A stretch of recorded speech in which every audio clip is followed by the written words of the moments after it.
Train की आवाज गूंज रही थी पटरियों पर। लेकिन आज ये सफर किसी के लिए खुशी का नहीं था।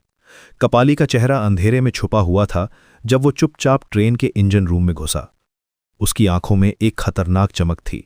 वो जानता था कि आज वो कुछ ऐसा करने जा रहा है जो सैकड़ों लोगों की जिंदगी को खतरे में डाल देगा।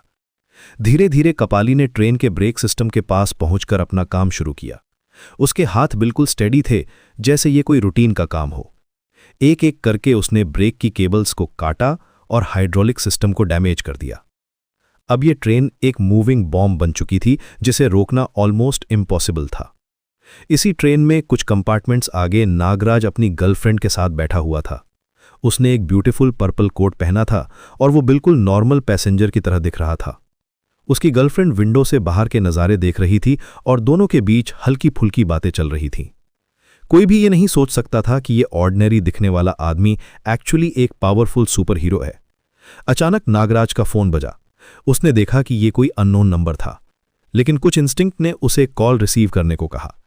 जैसे ही उसने फोन उठाया, दूसरी तरफ से एक पैनिक्ड आवाज आई। नागराज, ये इमरजेंसी है। तुम जिस ट्रेन में हो वो बहुत बड़े खतरे में है। कपाली ने इसके ब्रेक्स को कंप्लीटली सैबोटाज कर दिया है। अब ये ट्रेन रुक नहीं सकती। ये सुनते ही नागराज का चेहरा सीरियस हो गया। उसने अपनी गर्लफ्रेंड की तरफ देखा जो अभी भी पीसफुली बाहर का सीनरी एंजॉय कर रही थी। वो जानता था कि अगले कुछ मिनटों में सब कुछ चेंज हो जाएगा। कितना टाइम है हमारे पास? नागराज ने धीमी आवाज में पूछा। ज्यादा नहीं, अगले स्टेशन पर एक शार्प कर्व है और उसके बाद एक ब्रिज। अगर ट्रेन इसी स्पीड से चलती रही तो। नागराज ने फोन कट कर दिया। वो समझ गया था कि सिचुएशन कितनी क्रिटिकल है। उसने अपनी गर्लफ्रेंड का हाथ जेंटली स्क्वीज किया और कहा, मुझे वॉशरूम जाना है, मैं अभी आता हूं। वॉशरूम में पहुंचकर नागराज ने अपनी पर्पल कोट उतारी।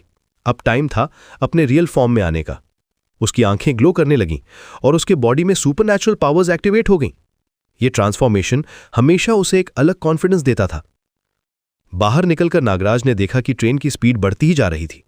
पैसेंजर्स अभी भी अनअवेयर थे, लेकिन कुछ लोगों को लगने लगा था कि कुछ गड़बड़ है। उसने क्विकली ट्रेन के डोर की तरफ मूवमेंट की। ट्रेन का डोर खुलते ही तेज हवा का झोंका उसके फेस पर लगा। नीचे पटरियां तेजी से गुजर रही थीं और आसपास का लैंडस्केप ब्लर हो रहा था।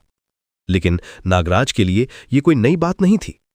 एक डीप ब्रेथ लेकर नागराज ने अपनी पावर्स को कॉन्सेंट्रेट किया। उसे पता था कि यह जंप उसकी लाइफ की सबसे इंपॉर्टेंट जंप्स में से एक होगी। अगर वो फेल हो गया तो हंड्रेड्स ऑफ इनोसेंट पीपल की जान चली जाएगी। बिना किसी हेजिटेशन के नागराज ने ट्रेन से जंप लगाई। हवा में उड़ते हुए उसने अपनी पावर्स का यूज करके ट्रेन के आगे पहुंचने की कोशिश की।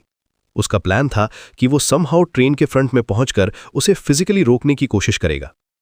ग्राउंड पर लैंडिंग करते ही नागराज ने अपनी फुल स्ट्रेंथ का यूज करना शुरू कर दिया।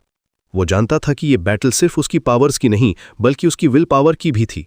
उसके माइंड में सिर्फ एक ही थॉट था, इन सभी इनोसेंट लोगों को बचाना है, चाहे जो भी कॉस्ट हो। ट्रेन अभी तेजी से आ रही थी और नागराज तैयार था अपनी सबसे बड़े चैलेंज फेस करने के लिए। यह मोमेंट डिसाइड करेगा कि क्या वो सच में एक ट्रू हीरो है या नहीं।